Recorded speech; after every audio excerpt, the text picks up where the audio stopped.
काउली र आलुको बिहे हुन्छ र सुहागरातको दिन काउलीले आलुलाई सुन्नुस् न राजा हनीमुन चाहिँ कहाँ जाने भनेर सोध्छ र आलु आमालाई सोध्नुपर्छ डार्लिङ किनकि पैसो जति सबै आमाले राख्छिन् भनेर पो भन्छ।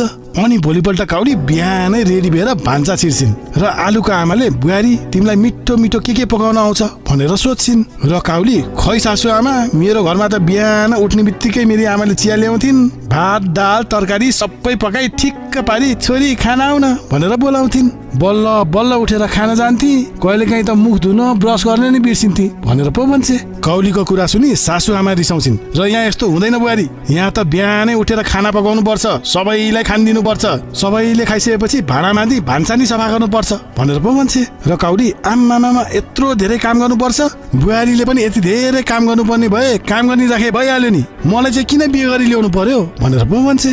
अनि सासु छोराले भनेर बिहे गरे नि मैले मन पराएर बिहे गराए हो र भन्दै सन्किन्छन्। त्यत्तिकैमा छोरा आए आमालाई आमा अलिअलि पैसा दिनु पर्यो बुहारीलाई हनीमुनतिर लानु पर्यो भनेर भन्छ र आमा पैसो जति सबै तेरो बिहेले खायो छैन पैसो तेरो बिहेमा खाँदा खाँदा ग्यास्ट्रिक भएको छ हनीमुन चाहिँ होइन बरु बिरे नुन चाहिँ किनेर लिएर भनेर पो भन्छन्। बिचरा आलु लुरुक्क पर्दै काउली कहाँ जान्छ र डार्लिङ हनीमुन जाने अहिले पैसा छैन अर्को वर्ष जाउला नि है भनेर भन्छ।